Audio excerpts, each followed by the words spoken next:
Бейімбет Майлин, Зейнештің серті. Ұзын бойлы ат жақты, қатпар бет, үрпек бас сары жігіт. Аты Асылбек. Мінезі ауыр, сөйлегеннен ойлауы көп. Бірақ кейде қызып кетсе, көпірніп те сөйлейтін әдеті бар. Кейде өзі мінезінен ұялыс тауып, құлағына шейін қызарады. Ұялыс тапқандығын есінде сақтайды білем. Кейде орынды жерінде үндемей қалатын. Өлке бойындағы елде Асылбекті білмейтін адам сирек. Өйткені Асылбек алғашқы кезде ашық пікірлі мұғалім болып, елдің көзіне іліксе, кеңес үкіметі жаңа кезде ауылдық кеңестік хатшысы болып қызмет атқарды. Бармаған ауылы жоқ, кірмеген үйі жоқ. Қатындарын тірнектеп жинаған майын қадақтап өлшеп, жиып қойған күндері болған. Асылбек май жинаса, жоғарғы орындардың бұйрығымен жинайды.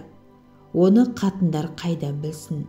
Білмегендіктен майы аз қатындар Асылбекті ит етінен жек көріп кеткен. Асылбектің өз атын қалдырып, собал атандырып жіберген. Ата дәулетінің арқасында сыланып, ерке өскен Зейнеш еді. Шешесі Биқасап, Күрдек байдың бәйбішесі, бес биенің сабасындай тұлға бітісінде өзгеше адам. Зейнеш шешесінде ет жеңді емес, талдырмаш нәзік, бірақ ажары шешесіне тартқан ақ құбаның әдемісі. Мінезі бәйбішеге тартқан жеңіл деп Зейнешке кінә тағатындар да бар. Күрдекеме кешегі алалы жылқы бітіп, алаптың барын малмен толтырып тастаған кезінде кімдер қызықпады дейсің? Байға қол артуды екінің бірі мақсат қылатын заман ғой. Талайдан талайды сынай келіп, Күрдекең Зейнешті Мақанның баласына бермек болған. Онда Зейнеш 4-5 жасар ғана кезі. Одан бері не болмады? Мақанның алғашқы баласы өліп, Зейнешті кіші баласына атастырды. Кіші баласы Зейнештен 5 жас кіші. Оның артынан Күрдекеңнің өзі де ол дүниеге жөнелді. Жетім бала, жесір қатын болып, Биқасап бәйбіше, Зейнеш, жас балалар қалды. Өзгеріс болды, аударыспақ, төңкеріспек болып, ел іші сапырылысты. Шұбырған әскердің шалығы елге де тиіп жүрді. Бой жеткен қыз сұлу келіншектерді іздейді екен деген өсекпен Биқасап Зейнештің үстіне тәуір киімін ілдірмей қойды. Асылбектің Зейнешті бірінші көруі 1920 жылдың жазы еді. Болыстан тығыз бұйрық келіп, ел аралап май жия шыққан. Үстінде тоқыған шекпеннен орысша тіккен арты жырық пальтосы бар. Баяғы болып жүрген кезінде алған ескі шляпасын жарбитып басып киіп алған. Талдыкөл ауылынан лау мініп, Күрдекең ауылының қотанына келген кезде талдырмаш жас қыз алдынан кес-кестеп өте берді. Асылбек қарап тұра қалды. Арт жағында лаушы жас жігіт келе жатыр еді. Асылбектің ойын сезді білем, жанына қатарласа беріп, көрдіңіз бе деп күлімсіреді. Бұл кім? Зейнеш сұлу, Биқасап бәйбішенің қызы осы, ерке қыз, кербез қыз. Асылбек аттан түсіп жатқанда Зейнеш сықырлауықтың арасынан көзін қадап тұр еді. Зейнештің қарағанын Асылбек сезді. Сұлу қыздың өткірі көзі қанжардай қадалып, жүрекке таңба салатын сезім секілденді. Лаушы жас жігіт жылмаң судыр, кешке жақын Асылбекті тысқа шығарып алып, барасың ба, алып барайын деді. Қой, болар ма екен?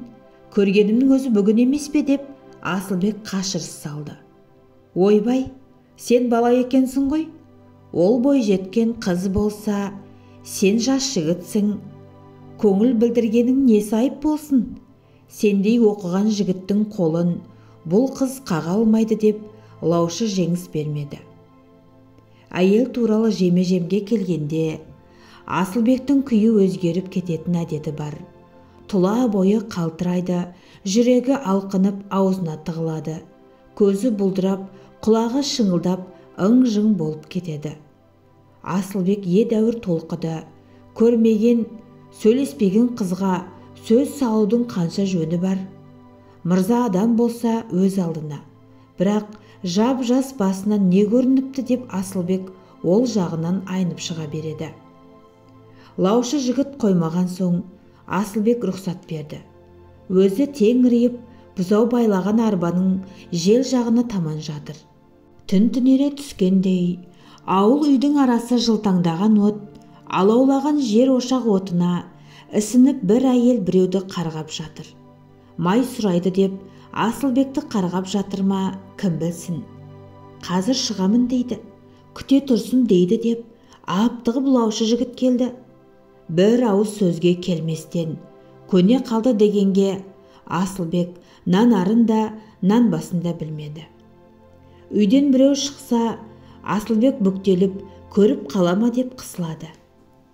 Көйлегі көлеңдеп, аяқ сыбдырын білдірмей басып, біреу жүріп келді де Асылбекке төне тұрды. Қош келдіңіз, отырыңыз деп Асылбек үшін сөзді лаушы жігіт бастады. Сөздің неден басталғанын өздері де білмейді. Бірақ дегенше болмай, екеуінің құшақтасып, шөпілдесіп сүйісуі анық. Асылбектің айтуына қарағанда, сол түннен бастап ғашық болған секілді. Зейнештің ғашық болғаны, болмағаны мәлімсіз, бірақ алқынған жүрек, айқасқан білекпен екеуінің ақтық айтқан сөздері мынау еді. Сертке жету керек. Иә, жету керек. Солай ғой. Иә, жарайды. Әкел қолыңды. Бесінен төмен түскен кез, аптап ыстық бәсеңдеген, көлеңке басын ұзартып, самал есе бастаған биқасап бәйбіше көлеңкеге бөстекті төсеп жіберіп, камзолын желегелеп, жүн тұтып отыр. Мыжырайған қара кемпір жүн шүйкелеп, аяғына орап шүйкені есіп отыр. Оқта санда алақанға бір түкіріп, бәйбішеге көзінің қырымен қарап қояды. Зейнешжан, неғып жатырсың? Тұрсайшы. Күн кешке айналды ғой. Басым ауырып жатыр деген жіңішке нәзік сыңсыған дауыс естілді. Ауырып қалып жүрмесең жарар еді деп биқасап күрсінді. Қара кемпір үйдің сырт жағына көзін қадап қарай қалды. Неге қарадыңыз, жаймы? Мына арбалы осында ентелеп келе жатыр. Құдайға жаздық-ау, қонақта қонақ, көз ашар күніміз болмас білем. Жетім бала, жесір қатын еді деп аяуды да білмейді. Қонағасы бермесең, көздерін алартып кетеді деп биқасап кейіп бірталай сөз айтты. Біреу орыс білем, милиция болмасын, ат жеккізе жүрген шығар. Аты жоқ болса, үйінде отырса қайтеді екен, жүрген құрлы міндетсіп болатындығы несі екен? Қылышын сүйретіп милиция, боқшасын сүйретіп ауылына екеуі қатарласып, көлеңкеге келіп отырды. Сабалақ қайнымсың, орысың кім? Орыс милиция, жұмысы осында көрінеді. Лау жегетін шығар?